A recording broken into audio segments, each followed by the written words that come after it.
In criminalistics, every allotment of evidence charge except a logical explanation. But what do you do about the evidence contradicts argumentation itself? Federal Bureau of Assay experts were presented with a distinct human vertebra. DNA assay accepted that it belonged to 15-year-old Haley Roberts, who abolished in the Appalachian Mountains 10 years ago.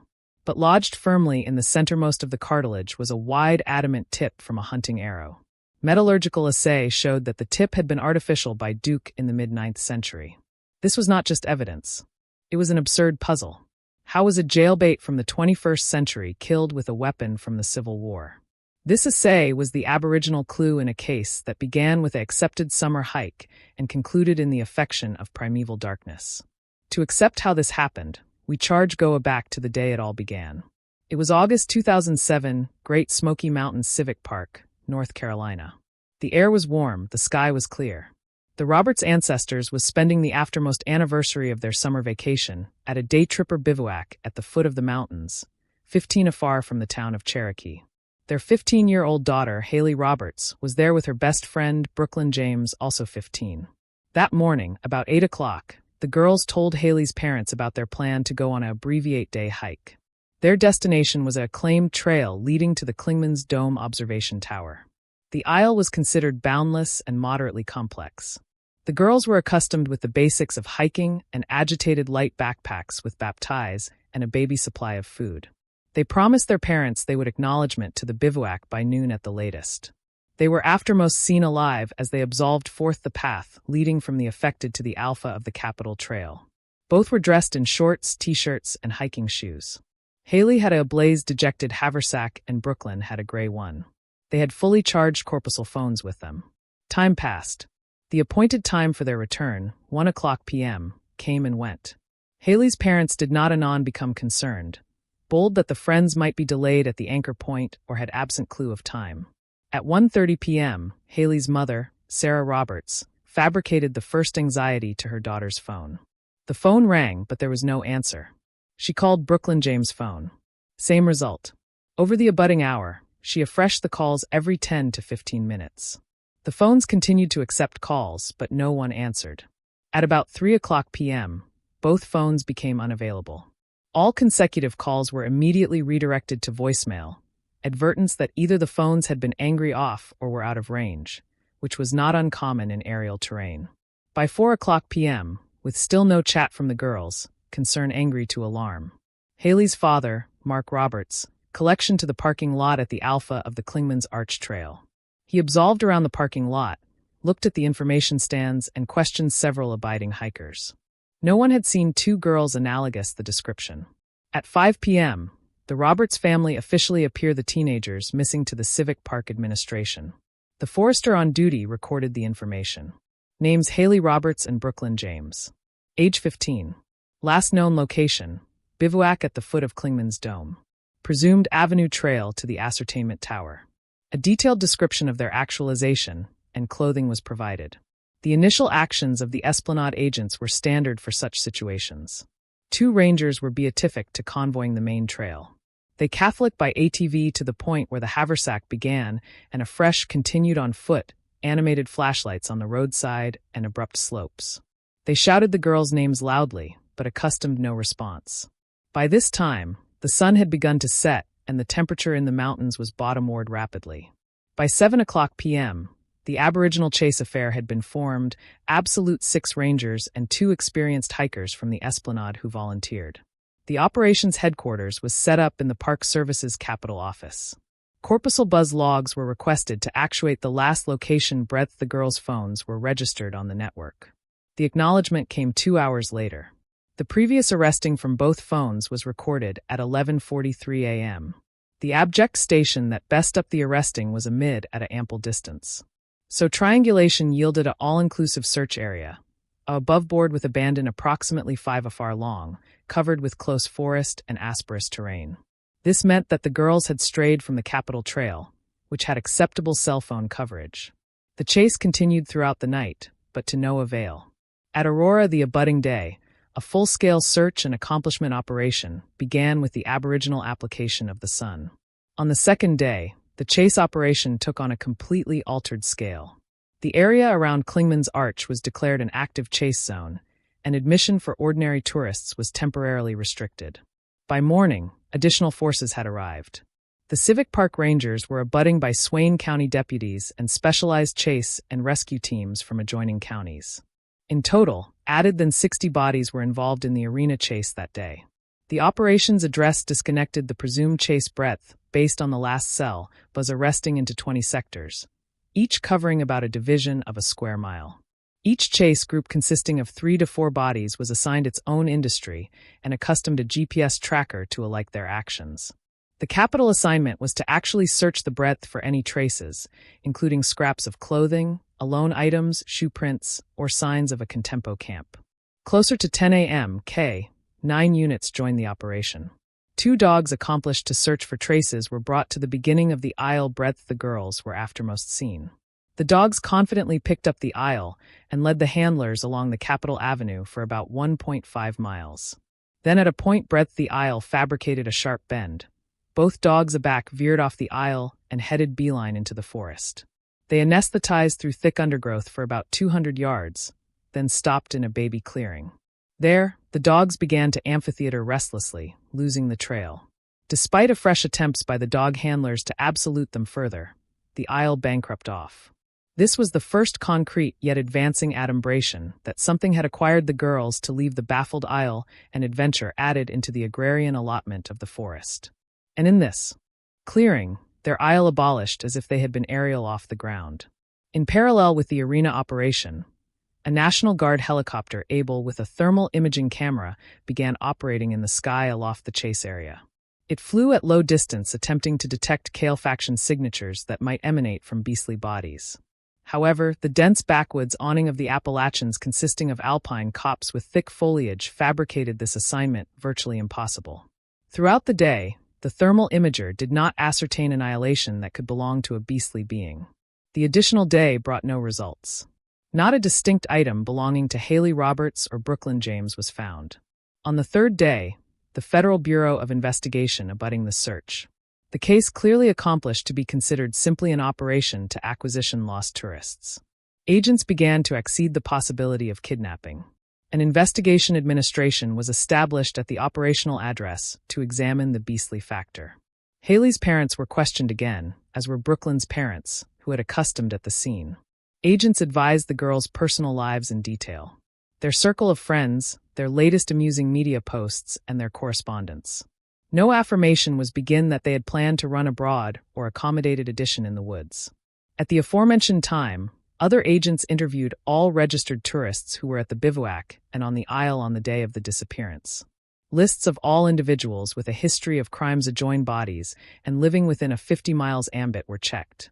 This work additionally yielded no leads. No one had seen or heard annihilation suspicious. By the end of the Aboriginal week, added than 150 bodies were accommodating in the search operation every day, including hundreds of volunteers.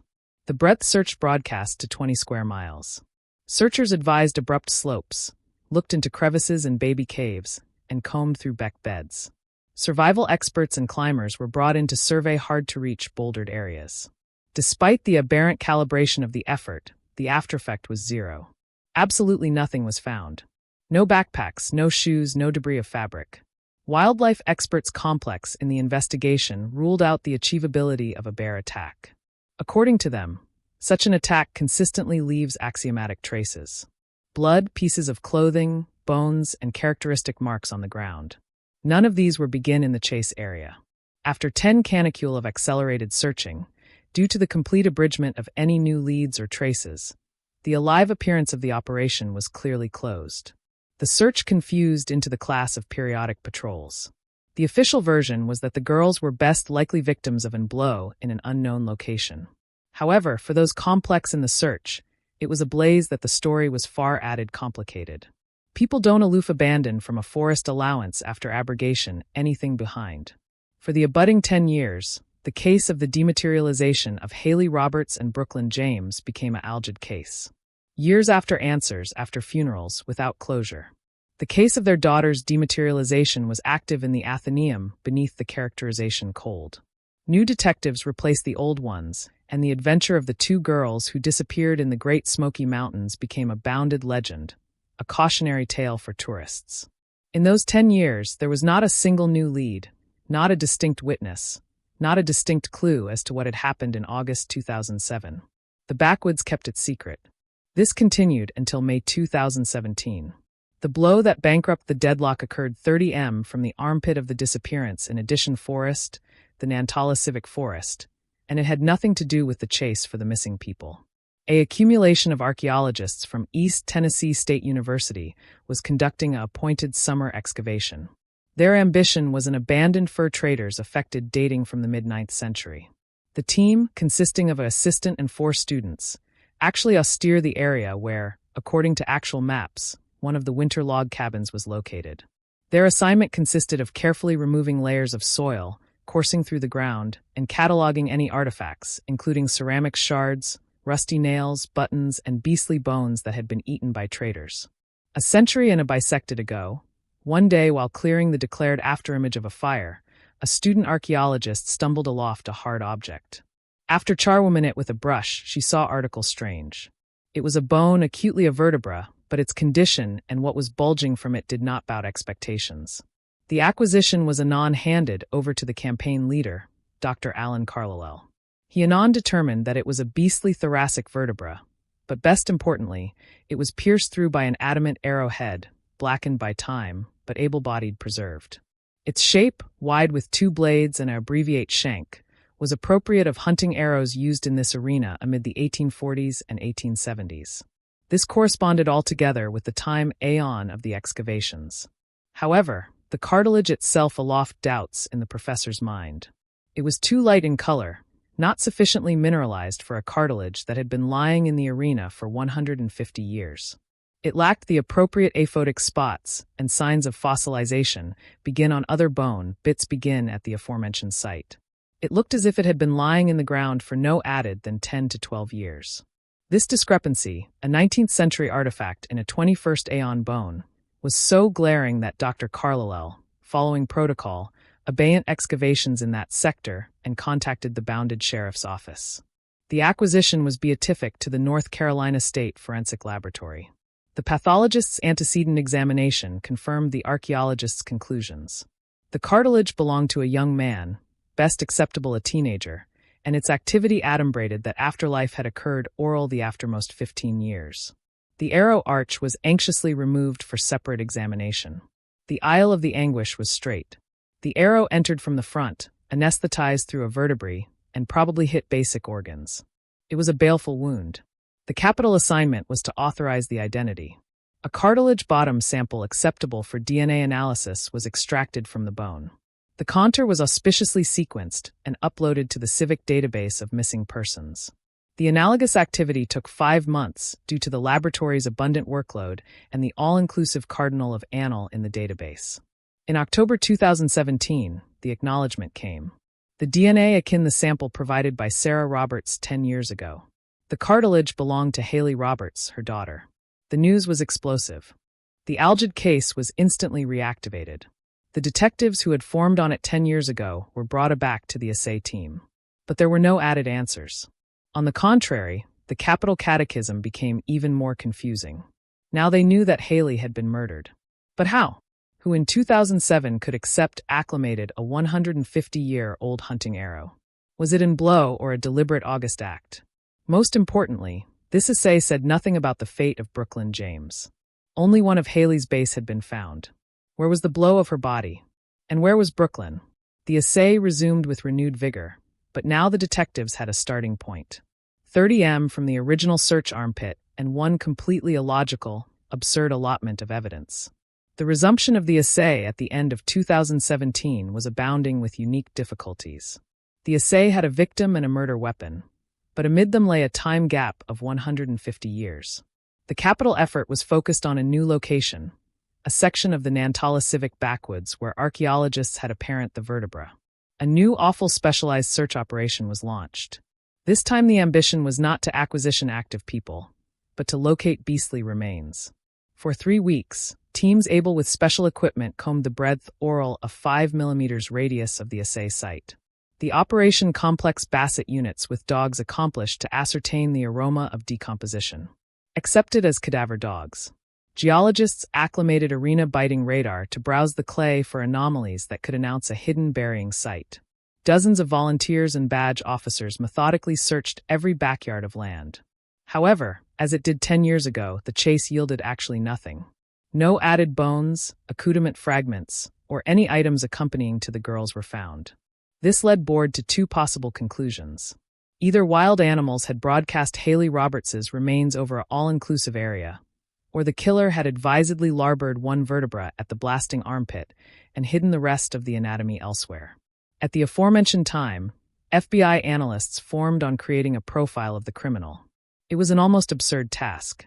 The use of primitive weapons acicular to either a member of some abandoned sect, a person obsessed with actual reenactment, or a survivalist who had burst entirely with the avant-garde world. Agents arrested all accepted communities and reenactment groups on the East Coast. They advised lists of buyers of antique weapons and attenuate arrowheads. They dug through the Athenaeum of anybody who had gone missing in the breadth over the past 30 years, aggravating to acquisition addition with mental bloom issues and adaptation skills in the woods. This assignment went on for over a year and didn't get them anywhere. The case was at a sleep end again. The alone clue was so awe-inspiring that it didn't advance to any logical explanation. Another year passed. It was June 2019. A new and absolute about-face in the case again occurred by adventitious far from all previous chase locations. It happened in Jackson County in the same Appalachian abundance range. A local hunter, 57-year-old David Gaines, ventured abysmal into the backwoods to check one of his camera traps, which was set up far from the day tripper trails. As he fabricated his way through the thick undergrowth, he heard the able of branches and froze. He expected to see a deer or a bear, but instead a man emerged from abaft the trees. His appearance was shocking. The man was barefoot and dressed in debris of dark fabric, possibly bootleg accoutrement made from beastly skins. His beard were long, tangled, and dirty. But the most advancing affair was that he was armed.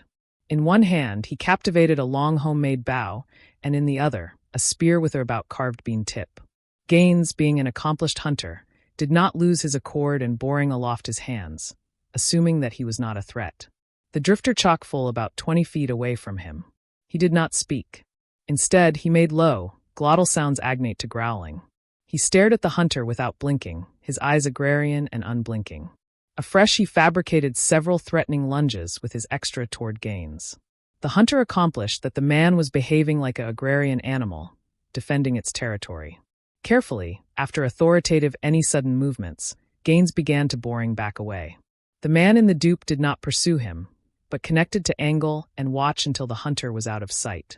Returning to his truck, David Gaines immediately collected to the nearest sheriff's appointment and declared his encounter in detail, pointing out the exact coordinates on a map.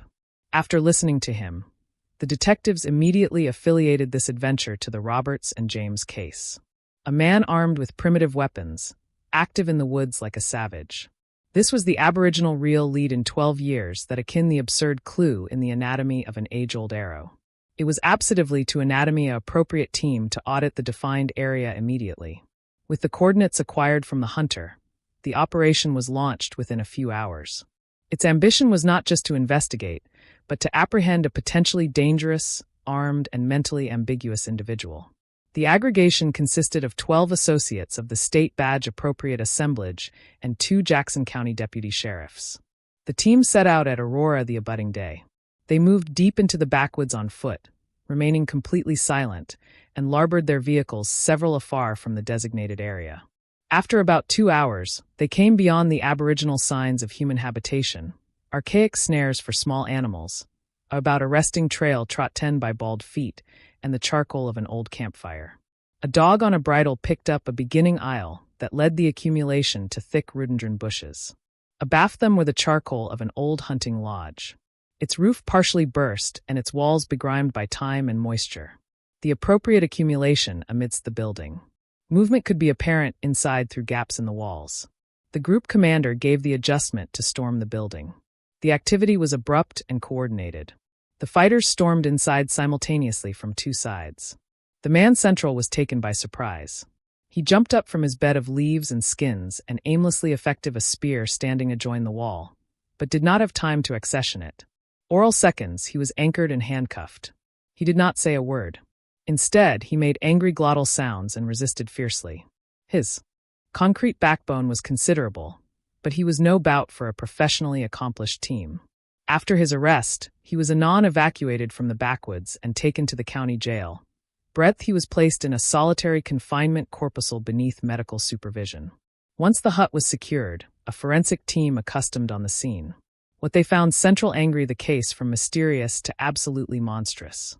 The dwelling was abounding with handmade items, clay pots, knives fabricated from sharpened stones, and accoutrement fabricated from roughly sewn beastly skins. But added findings caught the absorption of the forensic team. On the makeshift bed lay a piece of bolt that the man had apparently used as a blanket. The bolt was dirty and faded, but it still had a pattern, a blue and blooming check. An examination later accepted that it was allotment of a school brim identical to the one Brooklyn James was cutting on the day of her disappearance. Next to the bed in a circuitous brawl of fur, a long, dark-haired beastly was found.